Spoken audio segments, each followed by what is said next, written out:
Hello everybody, today I will give more unpopular opinions. This will be a lot more than the previous K-pop opinion video, so strap in folks. Like I said in the previous K-pop opinion video, some of these are more or less hard to swallow pills and I don't know if some of these are unpopular. But anyway, without further ado, let's begin. 1. Kick It is Blackpink's best song to date. I don't know what it is about this song that makes me love it so much. Well, let me give reasons from the top of my head. First off, just like Whistle and Playing with Fire, it's both a Black and Pink concept song, which are the best songs in my opinion. Secondly, the line distributions are damn near perfect. It was almost a perfect 25% split on each member. Thirdly, Lisa's rap. Holy shit, Lisa, just marry me already, but I'm sure you have standards. Lastly, it honestly reminds me of Whistle, but with a Kill This Love twist to it. Anyway, this song is the best song on the Kill This Love album, and is the best Blackpink song in general. Sorry, I don't make the rules. 2. Idols shouldn't dye their hair constantly. Honestly, this is more like a conflicting opinion. The only reason why I'm saying this is because dyeing your hair constantly will cause damage to your scalp and overall hair. I want to protect my idol's scalp, but damn it, some idols look so damn good with certain hair colors. Jisoo with purple hair, Yeri and Joy with red hair, Somin with black hair, and oh my gosh, how can I forget blonde Jiho?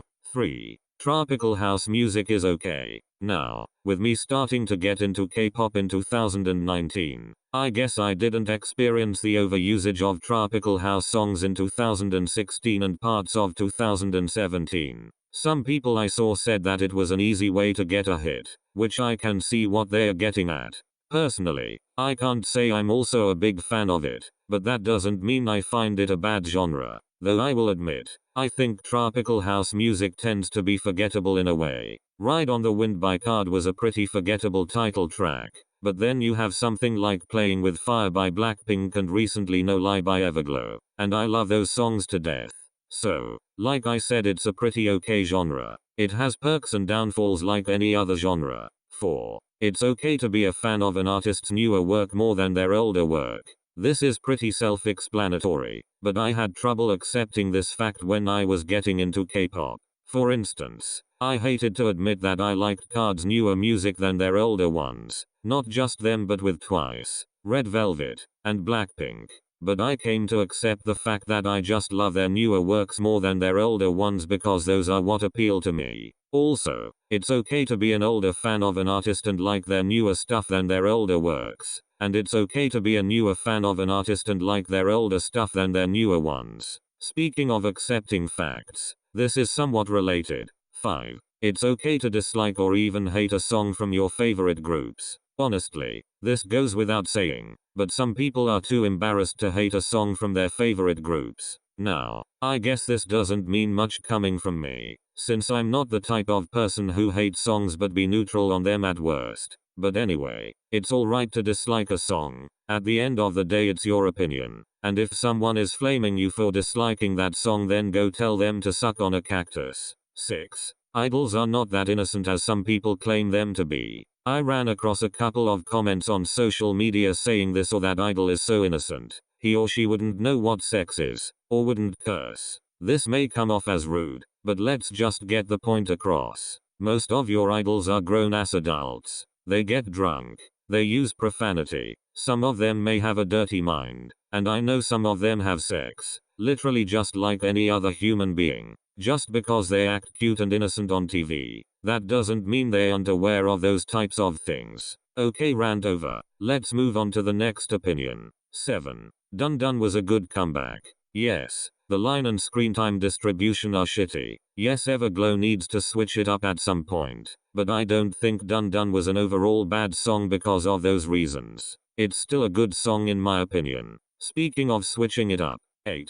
Some idols are going to have to change up their sound at some point, whether you like it or not. The experience about musical artists is that they should change their sound every now and then. They can't just keep doing the same material over and over again. They can't keep making the same sound over and over again. Because let's face it, if they keep doing the same thing and or rehashing their older work, it will get boring. I heard that people got mad at Red Velvet didn't do another Bad Boy like song, specifically with Really Bad Boy, which made people hate it. Like, changing up concepts is one of Red Velvet's trademark. That's the fun of it. BTS also comes to mind when I say this. I always see comments saying that they should go back to their older work. However, Card was getting flack for having their music sounding the same until they switched it up with Bomb Bomb, Dumb Litty, and recently Red Moon. Kill This Love also got a bit of backlash because it was basically DX4 2.0, so honestly they can't win either way. So let me say this, artists will change their sound over time. The best way to handle this is either support them anyway, or get the fuck out of here Susan. Their older work still exists, so go listen to it then. This doesn't go for just K-pop idols, but for Western artists as well. 9. Boy With Love was a pretty good song. I'm surprised some people didn't like this song. I thought it was pretty okay. Nothing spectacular, but it was far from bad. Also I love BTS's relationship with Halsey. It's so adorable. 10. Cherry is ITZY's best song. Cherry was a unique track in ITZY's discography, and honestly it caught me off guard on how different it sounds. This is a hoe anthem. I don't care what you guys say. Every time the chorus kicks in, I just want to twerk my ass off. Sadly, I don't know how to twerk without looking like Tina from Bob's Burgers. 11. YG and SM are not the worst entertainment companies, but that doesn't make them good. I understand if someone said that YG and or SM are the worst out of the big three. However, saying they are the worst companies ever is a pretty bold claim. There are always worst companies out there, you probably just aren't aware of it. That being said, SM and YG are still trash. I highly recommend looking at Chaennie Lisoo's channel to watch her series The Worst Entertainment Companies on YouTube. I will put a couple of videos of hers in the description below. Speaking of YG. 12. YG marketing strategy is good and bad. YG is known for giving their artists one comeback per year. At first, I thought it was a pretty good marketing strategy on YG's part, and in some ways, it still is. However, this only works if YG provides their artists more than 1 to 4 songs. In case of Blackpink, it's honestly stupid. The girls have debuted in 2016, and no full album yet. Not even a mini album with 6 to 8 songs. Not even goddamn solos for the members other than Jennie. YG knows that people will eat anything Blackpink put out, so he makes people wait a year until Blackpink makes a comeback. Like I said, it's a good strategy, but only when Blackpink puts out more than 4 songs. People will eventually get tired of waiting in the long haul. 13. I prefer Kill This Love over Square Up. At first I liked Square Up better than Kill This Love, but after some more listening to Kill This Love mini album, I came to like it more. It had a bit more diversity in terms of the production and concepts, has more replay value, and it gave me my favorite Blackpink song of all time. Don't get me wrong though, Square Up is still an amazing album. 14. I prefer Feel Special over Fancy. Now hold on, before you get your Geralt and Machete ready, let me explain. Fancy is a catchier song than Feel Special. However, overall I find myself thinking that Feel Special is my favorite out of the two. The message, the music video, the production, the visuals, everything about it makes the song jaw-dropping to me. Okay, now you can kill me. I don't want to pay student loans anyway. 15. Netizens are not going to change, no matter who dies. This is dark, yes, but unfortunately, K-netizens or just netizens in general are not going to stop at bashing idols.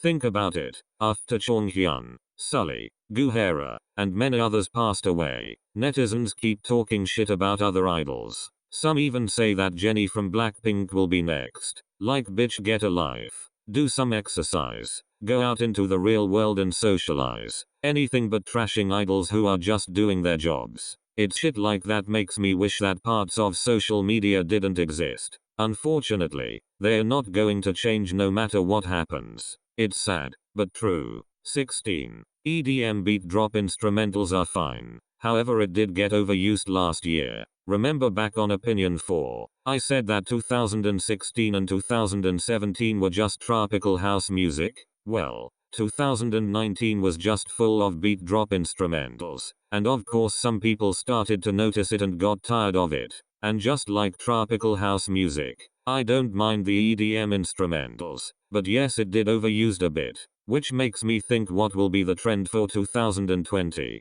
The year is still young. 17. It's okay to solo stan, as long as you're not bashing other members. I get it. You may not like some members in a group, and you only like one or even two people from that group. And that's okay. That's perfectly fine. As long as you're not wasting your life by talking shit about the other members you dislike. That's just pathetic. Okay, this one was longer than I expected, but I managed to get it done. What are your unpopular opinions? I may make a video on it at some point. Alright, that's it for me. See you next time.